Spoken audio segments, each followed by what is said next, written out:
Good morning, everybody. It's Patrick Johnston, managing broker, co-owner of Go Dominican Life, your real estate company right here in Republica Dominicana.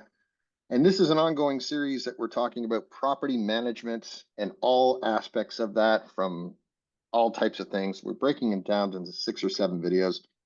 And we're just talking openly and with the reality of the things that we face every day.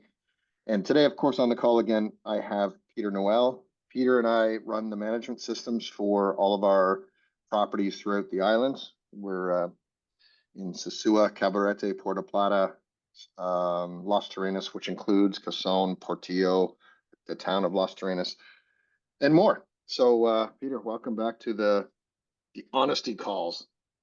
Good morning. Good morning. I'm at a coffee shop here, everyone.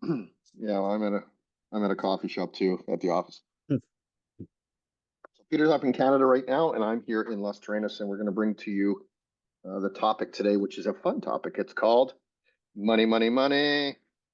And because, the challenge sometimes with property management we have is that generally speaking, we come in at the tail end of the buying process traditionally, meaning that your real estate broker on our team or an outside real estate broker refers you to us to manage a property. And at that point, historically, you've already selected your property emotionally based on the attributes that you're looking for: view, pool, size, bedrooms, etc. But most haven't considered things based on a money approach. So then we have to have honest conversations with people and say, well, you've made a perfect decision, or you've made the absolute worst money decision you could ever make. And it sounds dramatic, but it's not that dramatic. But it does make a difference on whether you're going to have a 1% return on your money or a 12, 15% return on your money. And that's what we're going to go through today, because it's not as simple as saying a 3-bedroom gets a 12% return, the villa or condo, because it goes all the way down through the money tree.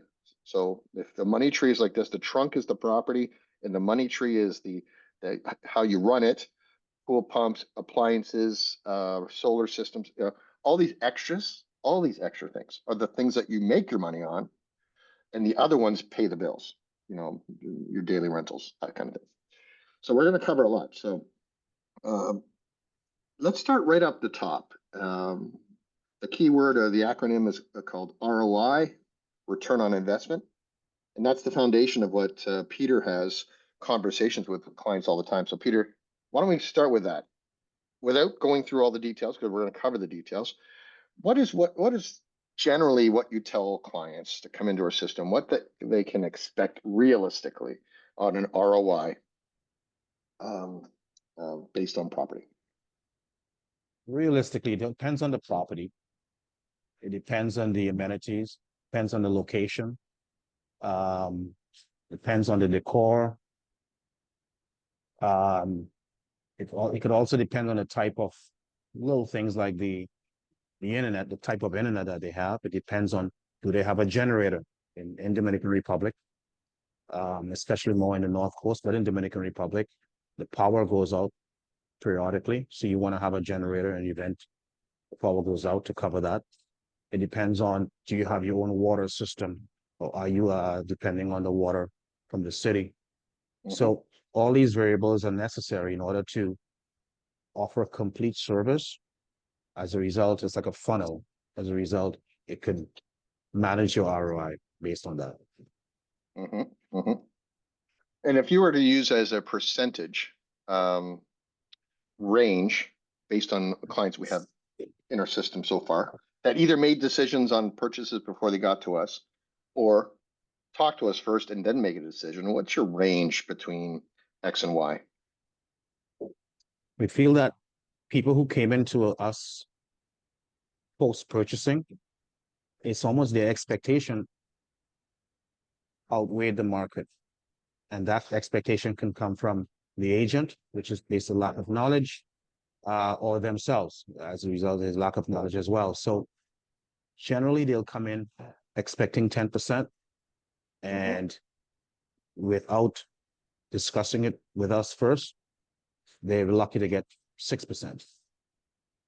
So yeah, Yeah, and are those 6 to 10% in that range that you're saying, is that after our fees are deducted or prior to our fees being deducted? That's net. Yeah, That's after our fees are deducted. okay. I've always said to Steven and I own the company together, and he's absolutely not a property management guy. He's a traditional real estate salesperson, and management is not his forte. Nothing wrong with that, but just what it was. And I remember when we started the management system, he said, "Well, what's a good return on investment?" Typically, I would not get out of, as I said to him, I would not get out of bed for anything less than 10% net, because that 10% truly is not truly the end, because you have taxes and you have uh, repair and maintenance, or you have ongoing investment to improve on the asset to drive costs down or drive value up. But with 10%, you have a fudge factor of profit that you can choose to do something with. Anything less than that, if you're getting down to the twos and threes and or flatlining, I think that is mostly a social experiment, a social or emotional experiment, where you're just looking to cover your bases, like your HOA fee and your utilities. And some people are cool with that. You know, there's nothing wrong with that. But if you're looking at it from a business perspective as a revenue machine, you would never go into operating a business as a flat line, because you can't reinvest in anything unless it's coming out of your pocket. So those are the factors in my comments on that. It's definitely So coming out of your pocket. If you're getting 5% on an investment, when you add in inflation and all the other variables, mhm, and possibly the cost of borrowing, because you may have borrowed money mhm. on your current home or the bank, you're losing. Yeah, You that's true. actually you're in a deficit. Yeah, that's true. So let's talk about some of the things when it comes to money that impact um, the success or the frustration that can come out of management. You know, I think when we started, most of our referrals came from our brokers inside of our real estate team. So on a post-purchase type of situation. So the real estate agent sold the property to the emotional buyer that bought whatever they bought for whatever reason, but it wasn't definitely not a business decision. It was an emotional decision, which is a standard way of looking at, when you buy a family home or a second home, it's an emotional decision, not a business decision. But then they come over to us, and so we started at that stage.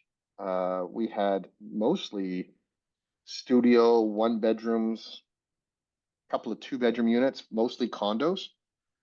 And why don't we go through that exercise of having that conversation in terms of rate and price point of entry, in terms of the value of the asset when it's purchased, the expectations that someone had from that, and then what was the reality of delivering on that. That's right. Let's use a condo, for instance. We purchase a condo for 200,000. For some reason, that the expectation that they will generate 40,000, and the actuality they will probably generate between 18 and 22,000, and that's just the market. Mhm. So again, we're talking about an emotional decision, but you can do both. You can have you can make an emotional purchase, but still make a sound investment. More than one thing could be true. Mhm. You can drink responsibly. You can have 4 drinks, or you can have 45 drinks. It all depends on how you want 45 drinks, please, on Friday. to. But yeah, and it, and You can do it can both. be a look. Everybody knows what marriage is like. You can have husband's category and objectives, and then you have the wife's objectives, which can be and most likely are polar opposite of each other. That they have to come to some kind of common ground of why they're purchasing something. But it's from the beginning. There's an immediate um, observation that condos generate less revenue per Mhm. night than villas, correct? That's correct. And for the obvious reason, condos are not it's not a private situation. Right. It's a shared accommodations. Yeah. And with condos, no matter if it's Toronto or New York or here, you can't decorate and improve the exterior of your condo, nor do you have control over common space. So meaning if the grass isn't cut or someone barfs in the pool or whatever the case is, you can't control that. But you can control the environment of a single family home more so, both on the shelter, the surface of it and the area around it, plus the Mhm. experience on the inside. The other obvious thing that we've always said is that there's a direct correlation between the number of bedrooms in the unit versus the revenue that you can create, whether it's a condo or a villa. That's right. The more generally, you know, the more bedrooms, the more income you can generate and sleep more. To an extent, there's a cap based on the Correct. market, but generally, So that's yes, the rule. yeah. So 100-bedroom villa with one bathroom would be a liability, right? Yeah. But a 3 to 5 bedroom villa with a private pool and some nice space has definitely a more marketability factor on photos, on drone video, on actual video, um, decoration style, the exterior of the building. All those things impact on the nightly rate. Because as one of our other previous videos, we talked about how video can really give you a rate increase because, let's say a studio or one-bedroom condo, that video is about 14 seconds long. Because what else are you going to show, right? Over and over the toilet. But on a 5-bedroom villa, you have like zones of entertainment, both inside and outside, that you can focus on and create different elements to that'll help drive the rate. Because it's playing to, look, it's a business person playing to the emotional decisions of a renter, right? That's the dialogue that we're trying to create in our marketing, is to appeal to the emotional renters versus an emotional buyer when you're a seller. So it comes down to property selection right away. And obviously, when you have property selection, a 5-bedroom private villa with a pool has a different entry level price point, regardless of area of the DR, versus a studio or one-bedroom condo. And everyone's got to start where they start. But for us, it's trying to bring the expectations in check with the reality of what can be delivered. So why don't you speak to that? Because now we have, like, as business managers and business owners, we now have data based on a studio, 1, 2, 3, 4, 5-bedroom Mm, condo or villa that we can say, well, here's the data, based on the city. exactly. And so talk about that. Well, we're not saying don't purchase a studio, a one-bedroom, or 2-bedroom condo. All we're saying is that the studio, the 1-bedroom, and the 2-bedroom, just have the correct expectation in terms of the return on investment. If you, as you said, if you have a 2-bedroom or 1-bedroom condo, it's shared accommodations, it's shared amenities, pool and so on. You're not able to control the outside. You can't just choose to plant a hibiscus tree in the yard. So with these limitations, they won't rent as much from an occupancy standpoint, as well as revenue as a 3-bedroom villa. But if you have the realistic expectation, then it works well. So as I said, you can get both. You can have the dream, and you can make a sound investment as well, as long as you understand what you're getting into. Yeah. Well, there's a very successful real estate broker owner from New York who was also on the Shark Tank for 100 years. And she had a real estate brokerage firm in New York. And she wrote a book years ago. And it was, you can read this. I can't read it. Ah, I'm reading this, okay? And the mhm. title of the book is If You Don't Have Big Breasts, Put Ribbons on Your Pigtails. So, talking about the studio apartment or studio condo or one-bedroom condo, if you don't have a large space, it's going to be about how you work with that space, how you decorate it, the emotional side of it. If you look at, you have to come with the mindset that, especially on the decoration point, especially here at the beaches, You can get away with beachy kind of decorations for pretty much inexpensive pricing. You'll Mhm. have a couple of good pieces, naturally. You have to have a good couch and a good dining table, but you can pick and choose the pigtails on the ribbons on the pigtails to make a place look better. The artwork, which is beach style, instead of like you know, inappropriate artwork. Remember those conversations we had with somebody, Peter, one of our clients? You have to have you have to approach it to have appropriate size things, appropriate style that generate the emotional decision to have your place be rented. Too many dark colors, overcapacity of things, too many chunky things in terms of furniture, too many things and things and things packed in and on top of each other don't appeal to the emotional renter that wants to have an escape for a weekend. So you can make a studio. There's just one of the ones we have in Sosua.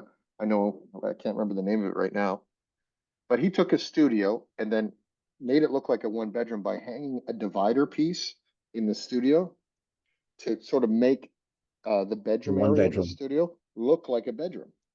So that appears nice in a design factor in video and photos. Otherwise, it's just this boring, open, college style looking studio. The design matters. One of our two bedrooms in Las Terrenas, he will probably do almost 12%, almost 12% return on his investment solely based on the decor. Yeah. His decor is well thought of.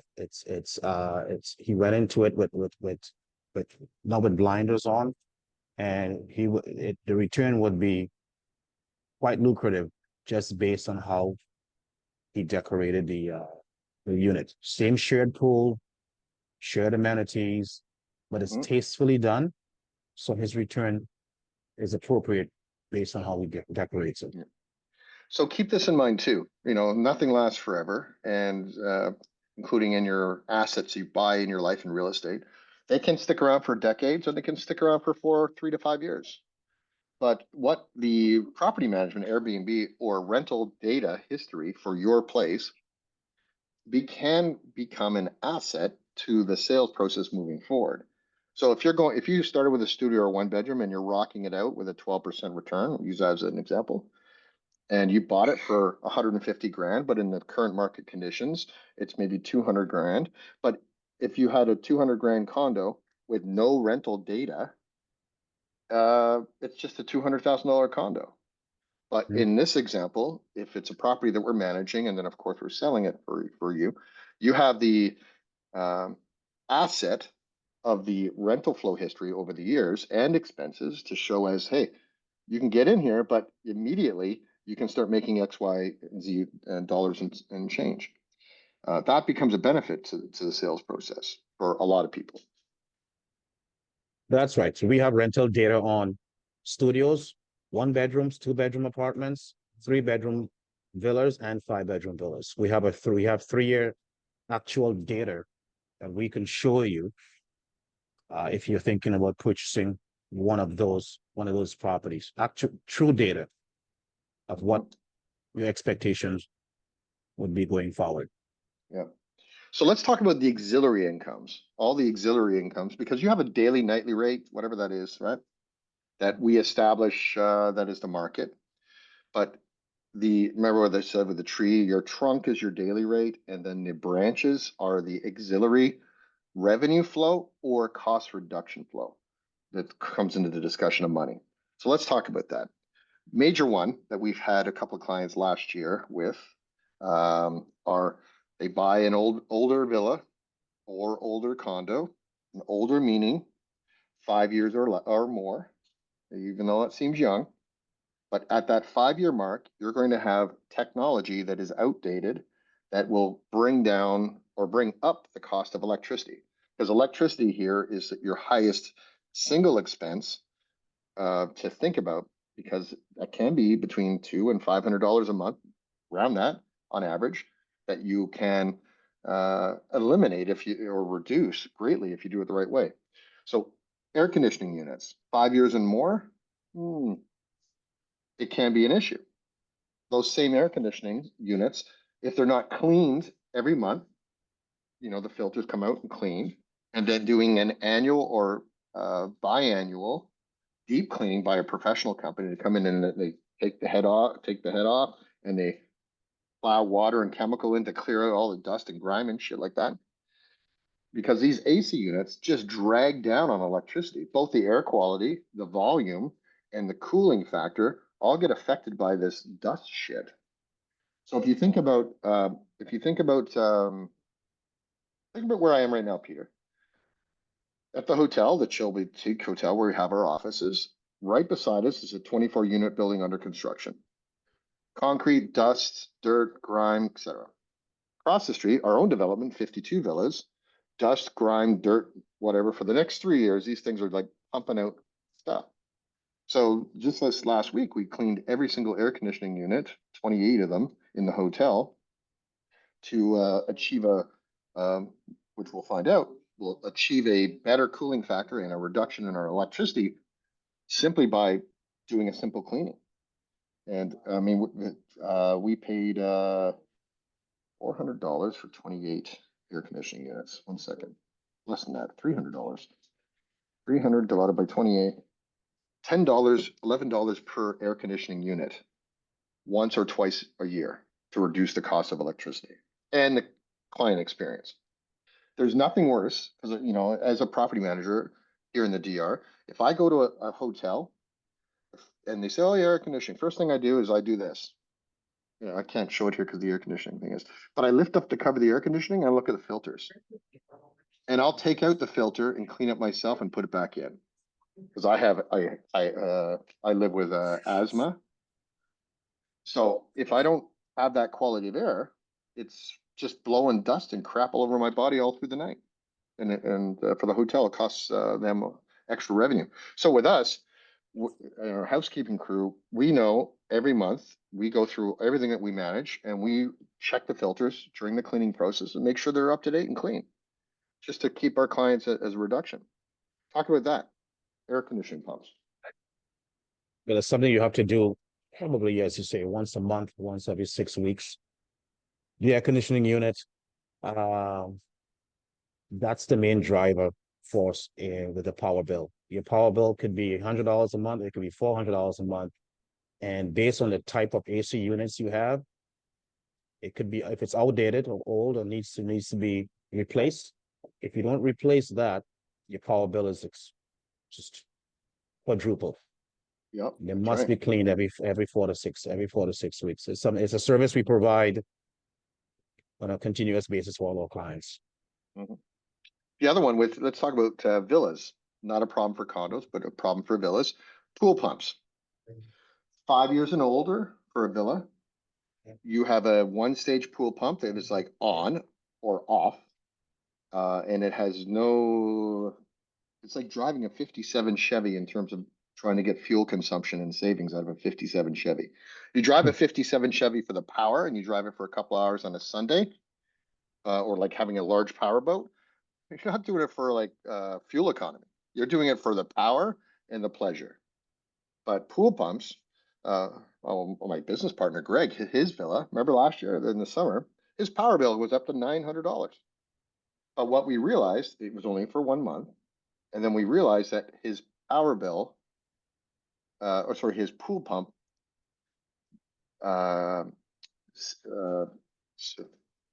stopped working, basically. It was stuck in a position of like fully on. And we had to determine, well, was this our pool guy or an outside pool guy that, put it in backwash and then left it fully on? No, it was fried.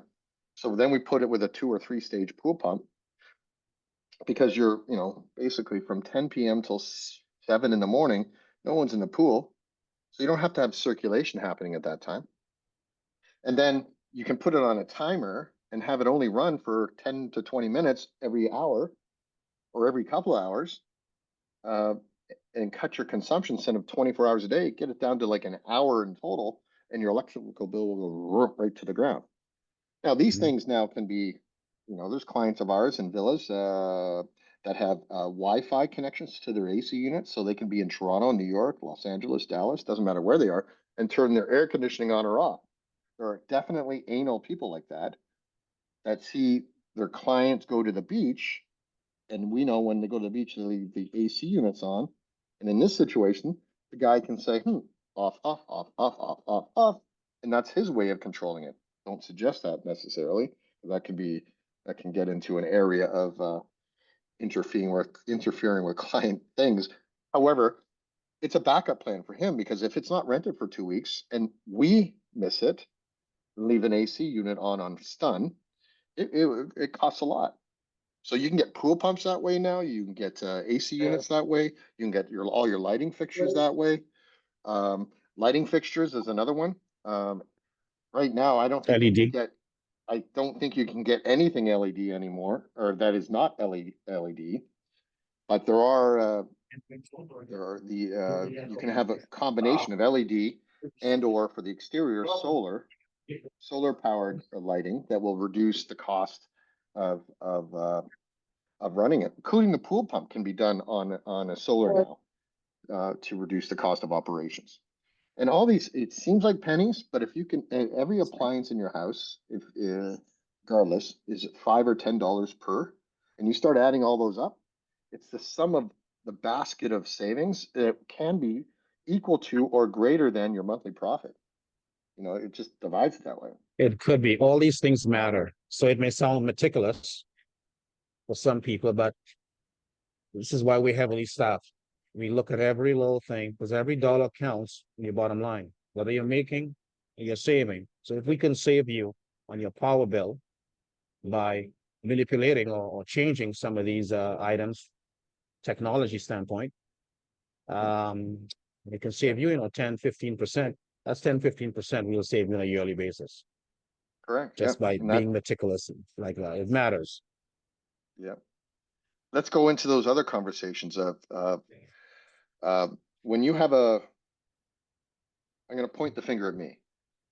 We have a hotel that is not a 7-star hotel. It's about a 3.5 star. We're an affordable, casual hotel. Currently, we don't have a generator. So our natural, I've invested in all other things, decor, offices, the rooftop bar, beach bar and grill.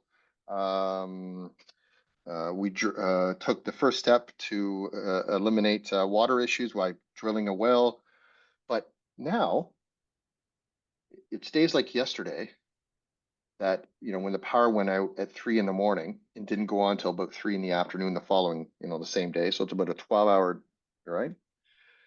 That affects my daily rate. Because if I can't advertise generator on my hotel or generator on my villa, people know in the DR that if you do not have generator, that means shit show, inconvenience, no AC units, no pumps because of electricity to run the water system to flush your toilets. It goes on and on and on. So a generator or a solar option to have power, or an inverter option with batteries to keep the basics running, like your fridge and fans and things. These kind of smaller, medium-sized investments will drive your daily rate, because when someone's inquiring with Peter about this and that, he said, "Oh, he'll do this villa because it has this, this, and this," versus another one, or the ones that we can't influence by talking. It has a generator directly on the Airbnb listing or Booking.com. Share your experience with that. Something that we've seen that guests will prefer a location, prefer an accommodation. They like the pool, they like the decor, but no generator. They will not reserve. There's a large percentage of guests who are very savvy when it comes to traveling in the Dominican Republic or South America, anywhere in the Caribbean. And they know that it is crucial in having a generator or some sort of backup battery system, and they'll not book. Those properties without a generator typically will do at least 20% below market, at least. Let me give you an idea. Let me give you an idea about the hotel. When we're, 25-room hotel, when the water goes out, there's two things. Water is an essential service, and we'll talk about how that backfires. Essential services, water, electricity. If you run out of water for the hotel, it costs me about $100 to $150 a day in water when the town doesn't send water. So I have a cistern, but the cistern is small, can last like an hour. So I was paying about $500 to $900 a month in water trucks, and I was at the mercy of them. So if the water truck wasn't running at 1 in the morning, they'd get there for 7 or 8 in the morning. But I'd have business people staying in the hotel that want to get up at 6 and start their day, and they can't flush their toilet. Not good. So that cost me about $5,000 to invest in. So within 5 or 6 months, I had my ROI on that 100% cost was back to me, and then I didn't have that as an inconvenience. My next stage, of course, is a generator. We have inverter batteries in our offices, but again, I want to take a $40 room rate and go to $50 or $60 or $70 room rate. I have to have the inconveniences resolved, right? We can give That's right. another example. Another example of that a luxury What? 5-bedroom villa, right? We won't name the names or the city that it's in, but a luxury 4 or 5-bedroom villa that does not have electricity, does not have a generator, and does not have a large enough cistern to last 48, 72 hours as required, should the water not come. And that nightly room rate, what's that nightly room rate in there? $300, $400, $500 a night? $500 a night. If you have electricity outages for more than 14 seconds, a $500 room rate is going to be pretty pissed off. Just what it is. Mm-hmm. So in that example, we had this example, a true example, that everything was cut off. Electricity was cut off. The water ran out, and you couldn't pump the. You could have water delivered, but you couldn't pump the water up because there's no electricity and there's no generator. That person, the renter, who controls the purse strings of all things, because Airbnb protects, number one, the renter first, and very secondary, everybody else, chose to, what do? They called Airbnb, informed Airbnb they had no power/water. Under the terms and conditions, it's considered necessary to have those amenities, that utility, and Airbnb gave a full refund to the guest. How many nights? 3 nights, At roughly how much per night? $500 a night. So Plus all the $1,500. others. So the owner of the villa lost the $1,500 in revenue. Property management, we lost our percentage of revenue because we're not we can't get blood from a stone. The client wins. The owner's upset. We're not upset. We're just like, shit, this doesn't make any sense. And it should be an eye-opening experience to that villa owner or anyone else to say, well, I can get a generator to serve the needs of what I need for about $5,000 or $7,000. If I have 2 or 3 of these a year, I avoid that. And instead of turning it into, well, it's an expense, it's a liability. No, it's a benefit. You can advertise that as you're guaranteed water, you're guaranteed this or that. And that becomes an attraction to people rather than a liability. Not to mention a potential bad review, which can cost. I mean, you can't quantify the cost of a bad review. One way it's bad. Yep. Okay, so the other things are minor in the bigger picture, but fridges, stoves, fridges should be fairly modern. They have to be because anything older than 5 years, the technology is not as good as it is as modern today. A stove should never be an electric stove. It should be a propane or a stove because propane is less expensive than electricity, and it's just what it is. People love that. The other thing to think about is timers on any of this stuff, especially when the villa is not occupied. You can put lights go on, lights go off, that type of thing. People want security lights and security things, and it looks good to keep certain things on. But a timer for like a pool light timer, you never see it. If you leave it on, 8 a.m., you never see it until it's too late for the next day. So if you're cleaning it, then it's not occupied for 5 days. You can have that pool light that goes on, stays on all night. It adds up. All these things add up.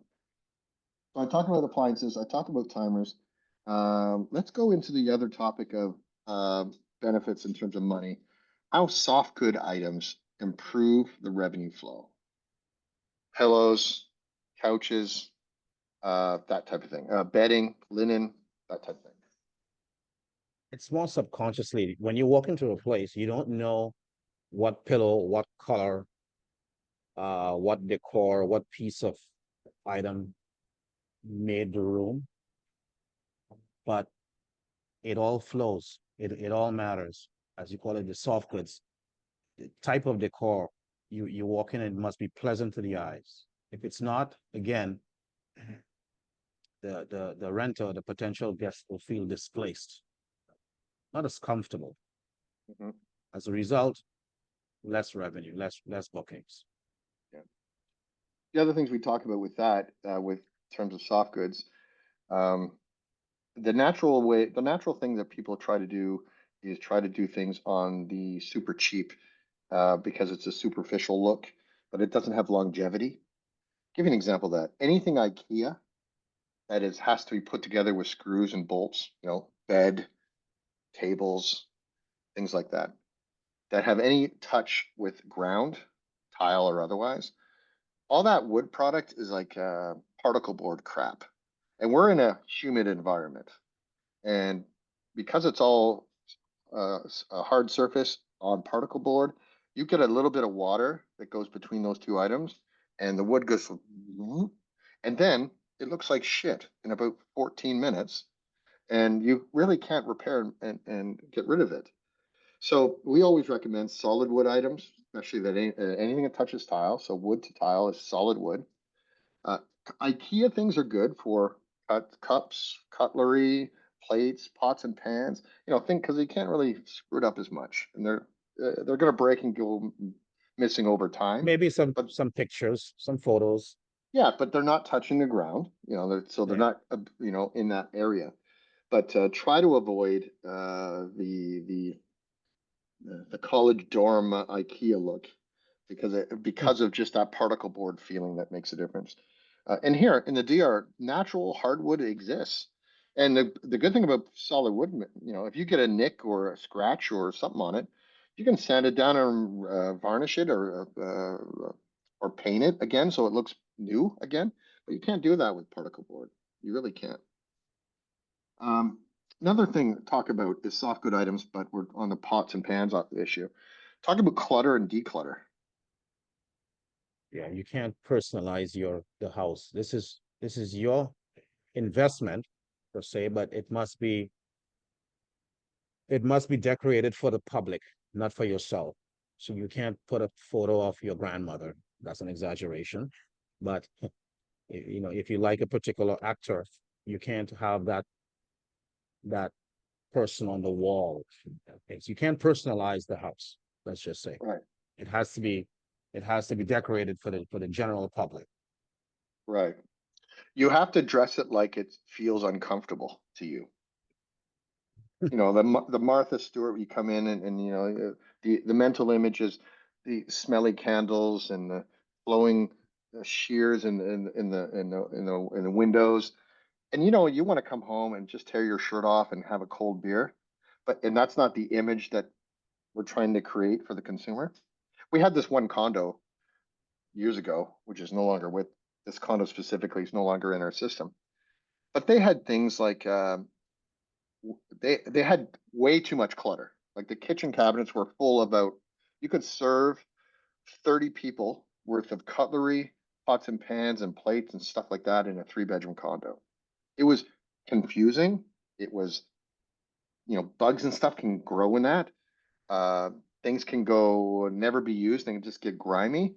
And from an inventory control perspective, I don't want to count 700 items in the kitchen cabinets each time someone checks and checks out. It's a nightmare. In addition to that, they had Al Pacino. Remember that? The Al Pacino posters and like we're going to the beach. We don't want to see like gangster, Sopranos. The Sopranos was the other one. We don't want that. That is not appealing to the emotional dreaming people that want to come to the beach and have romance and sunsets. And we had these heavy conversations with the clients, and they just honestly refused to do it. And over time, with were with us for a couple of years, and we could not produce. And the reason why we couldn't produce because they weren't listening to the aspects of what we said to make it uncomfortable. Put your stuff in your owner's closet. Your Sopranos posters can go up when you arrive, but otherwise, you got to make it simplistic, um, appealing, and tropical. I don't know if we touched on that. Yes, each villa or each accommodation would have an owner's closet where you'll have your personal items, like for instance, your soprano poster, that will be in your owner's closet. When you come down for your stay, for your 2 week stay or whatever duration of time, we'll put that out for you to enjoy. And when you leave, we'll put it back in the owner's closet. So you'll all have your personal items locked in. Yep. And that makes a big difference. It really does. It really does. Okay, couple points that we do not suggest you do. Some clients have said to us, "Hey, well, I have this villa or condo. I have my side by side or a quad or a motorcycle or a scooter or my personal car. I want to rent that as part of my condo, or I want to use it as additional revenue.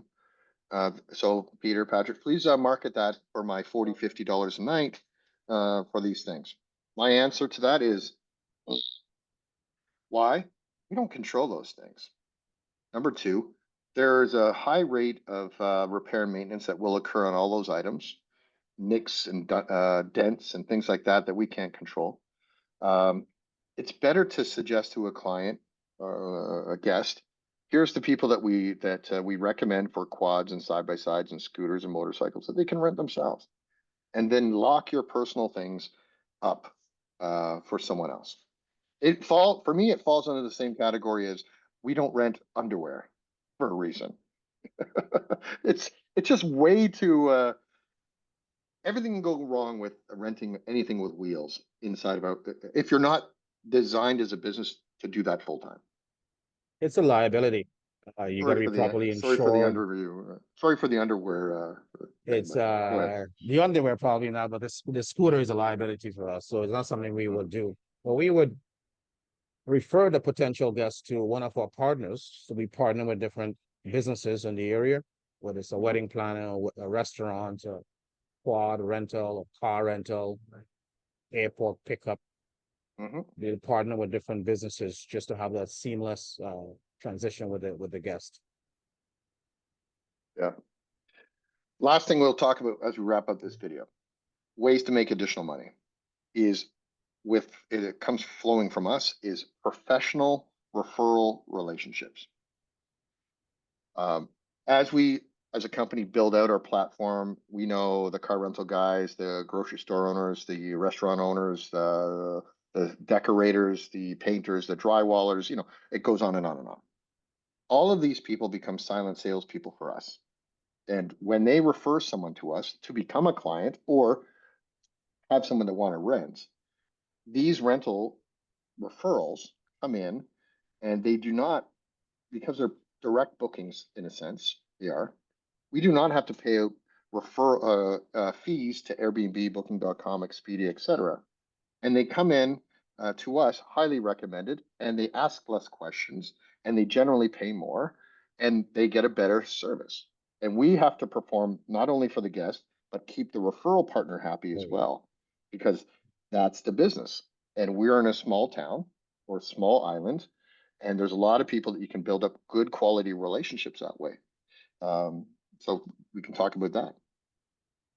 I mean, one of a few, but the latest villa we acquired on the contract was a referral from one of our partners, who is in the car rental, quad rental business, possibly some birthday and wedding festivities as well. As I said, one of the videos, we're in partnership with everyone. We're in partnership with the guest. We're in partnership with the restaurants. We're in partnership with the the wedding planners, the quad rental. It takes the group, it takes the team to actually put everything together so the guest has a positive experience. As a Yeah, result, the revenue goes up. right. So in this conversation today on the topic of money, money, money, we barely talked about the room rate at all. And we talked about property selection, the decor, pool pumps, not to rent things with wheels, um, how you save money on internet and generators and a water cistern or a drilled well, cleaning your AC units to bring them down, having Wi-Fi on AC units can also reduce things, improving your soft good items, not buying IKEA furniture because it's going to be destroyed faster than you think about, adding timers where it needs to, and building relationships. That's our job, building relationships with local other service providers that we refer people back and forth to. All of that collectively will save you or make you a revenue source equal to, slightly less, or greater than what you can get on your nightly rate. And because of the cost savings and the reinvestment. So the theory is, if you can speak to us before you buy a property and listen to what our comments are, and then keep those in mind when you're working with your real estate agent on our team or externally, the better it will be for you to keep all of these factors in mind so that you can have a net 10 to 14%, because then you'll have excess money to reinvest in a property to do other things, improving things, or be able to, in a 3 or 5 year period, have enough reserve to buy another property with money that you save. That's our goal, and we try to be efficient and try to think outside of the box of the room rate to get all these other items that make sense to the bottom line. So, any other comments before we wrap up this call for today, Peter? Just as you said, give us a call before, if you can. And we can lay out the expectation and what you could receive based on our recommendation with the property. So, if we haven't bored you with saving money or making money, and you want to talk more about it, you know how to reach us on WhatsApp at 829-525-1782, 829-525-1782, Monday to Saturday, 6 a.m. to 11 p.m. You can reach me live. Try it. I'll answer. And Sundays, we're generally not responding unless it's an emergency because we're at the beach or we're resting and we're in deep thought of ROI. All right, Peter. We'll talk to you on the next call. Thanks again. And Thank don't you. forget, everyone, life is better at the beach. Ciao for now.